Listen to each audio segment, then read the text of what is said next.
Hey guys, I'm Jen, also known as Blessed Yoga, and today I've teamed up with the Sports Edit to bring you a how-to on mastering your downward facing dog.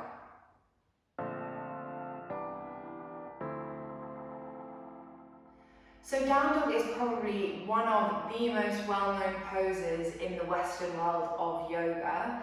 It's a staple pose in most yoga practices. If you go to a class, you'll do many down dogs in a practice, but a lot of us don't actually know how to correctly align ourselves in down dog and how to feel comfortable in our downward facing dog. We often hear teachers say in a class, coming to downward facing dog, this is your resting pose, but I know a lot of us feel like it's probably not a rest, as we kind of hold ourselves shaking in our arms, shaking in our legs. So today I just want to kind of give you a little bit of insight into how you can improve your downward facing dog, how you can prep for it to kind of make you feel lighter, stronger and more in balance when practicing it. So for down dog, you kind of need to have openness through the backs of the legs, the hamstrings, the calves, and also requires a little bit of openness in the shoulders, in the chest, and also some strength in the arms and the shoulders. So I'll take you through some prep poses to kind of build to that, and then I will teach you how to correctly align your downward facing dog, so that maybe one day you can also feel a little bit of rest in your downward facing dog. So whenever you're ready, just roll out your mat. You don't even need a mat, to be honest. You can do it on a soft floor or carpet. And yeah, whenever you're ready, we'll get started. Okay, so the first prep pose we're going to talk through is our half splits, which is going to help us open up the backs of the legs to prepare us for our downward facing dog. So if you come over onto hands and knees, tabletop position, you're going to step that right foot forwards and through between your hands. If it didn't get there, you can always give it a bit of a shuffle forwards.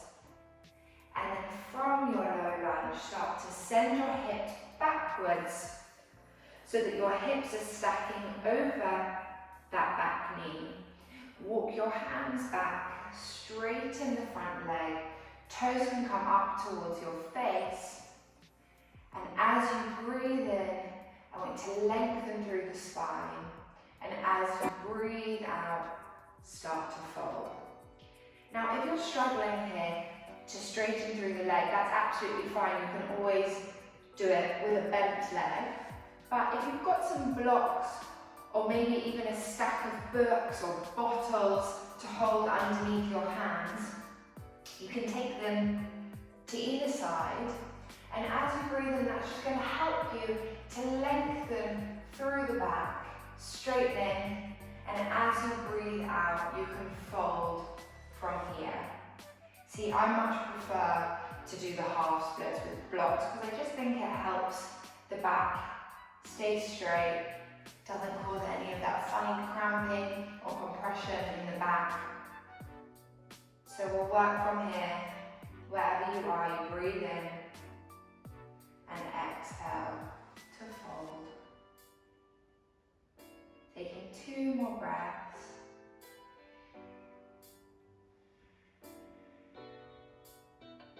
And last one, breathing in, lengthening through the back. And as you breathe out, folding deeper. To come out, we're going to bend into the front knee. Maybe take your blocks or your hands forwards.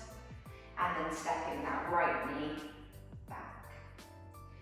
Other side, we're going to step the left foot through our hands or through your blocks.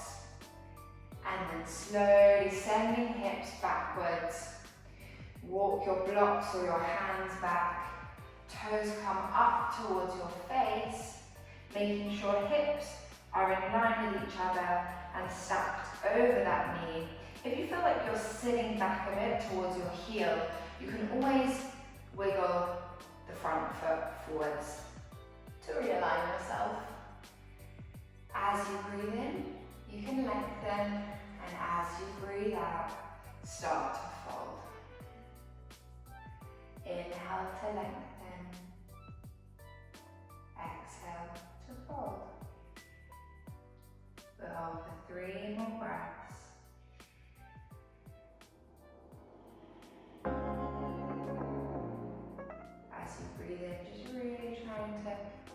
stretch through the back.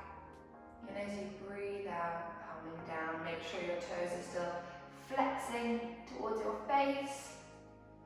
Last breath, if you're clenching your jaw, because it just feels a little bit intense. I'm with you. Trying not to go past the limit, just listening to your body. And then coming up. Stepping that left knee back. And that is your half splits. Our next prep pose for downward facing dog is going to be a nice calf stretch, and I find that the calves are a really hard area to get into, but the looser they are, the more we're going to be able to drop our heels down towards the ground in our down dog.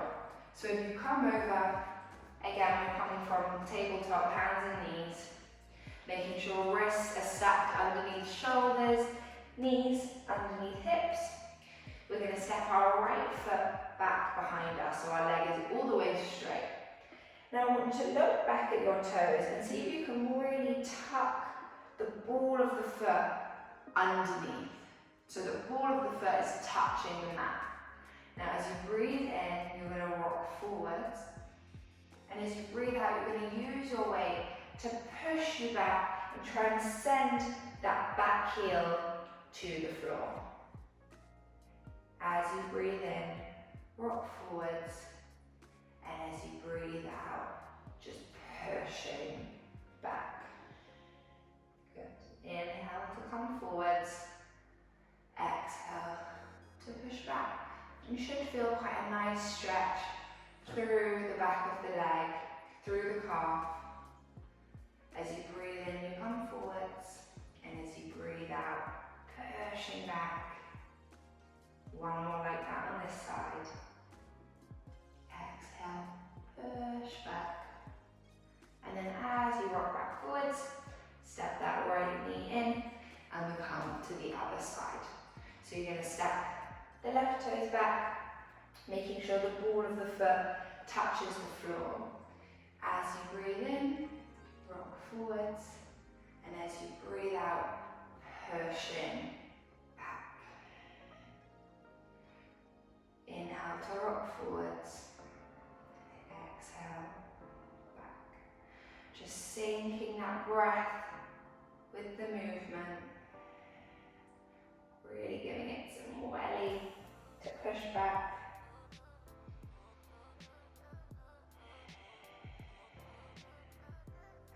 Last one.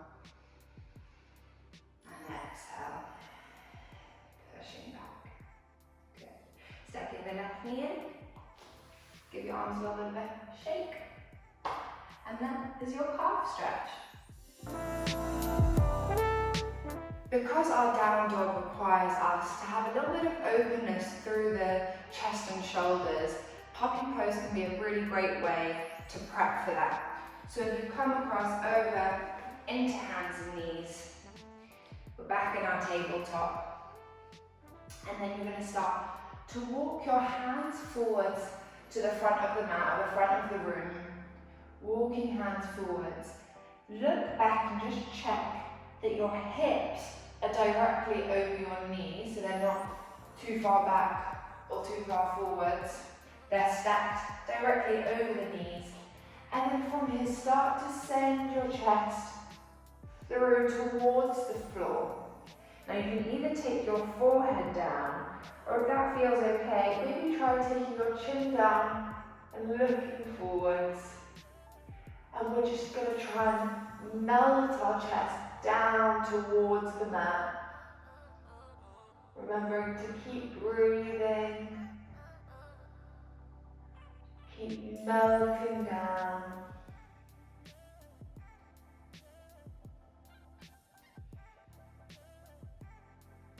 Inhaling, and as you exhale, trying to send your chest through your arms, sinking down.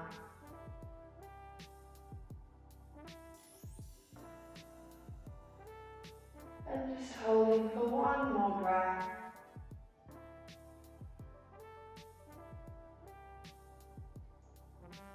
And then slowly Sending your weight forwards, crawl your hands back towards you. And that's our puppy pose.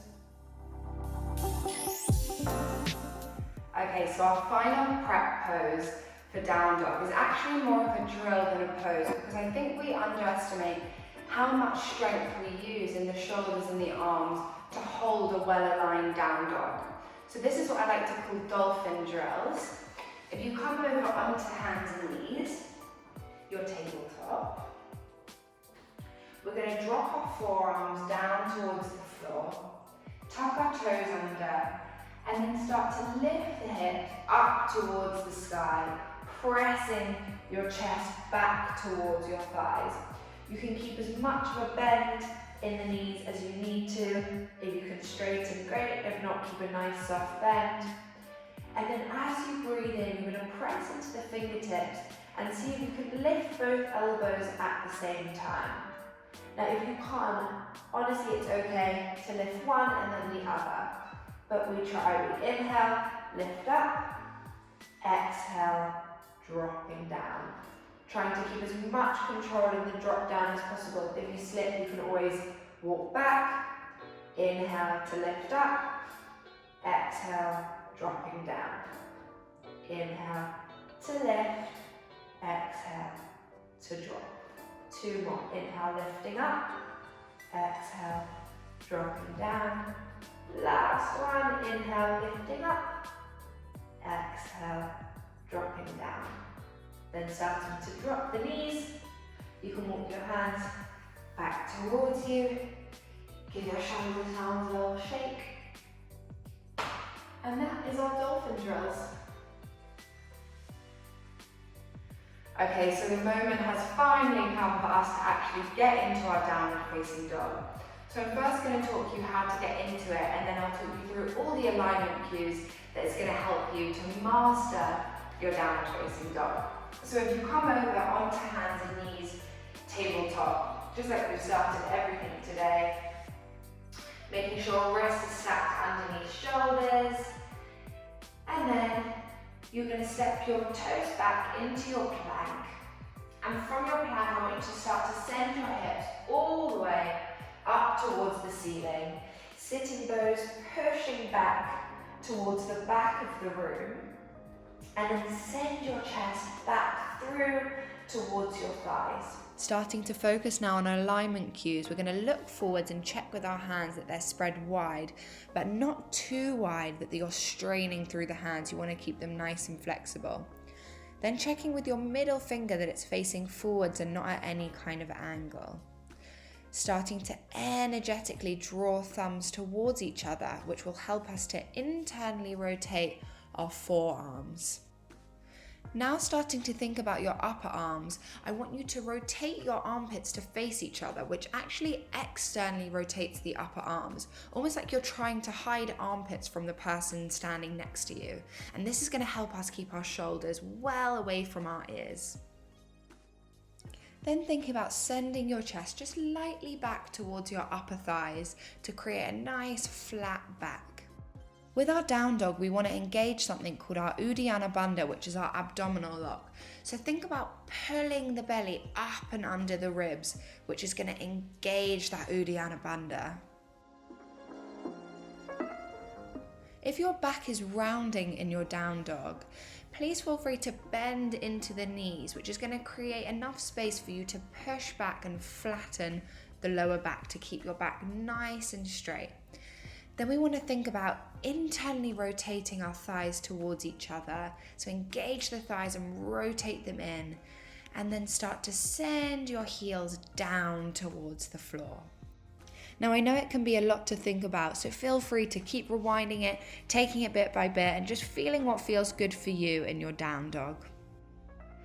Thank you so much guys for coming to watch my how-to on mastering your downward facing dog. I hope it provided a bit of insight into how to correct some of your alignment, or maybe how to open up or strengthen some areas to help you find that nice equilibrium balance, to finally find a little bit of rest maybe in your downward facing dog.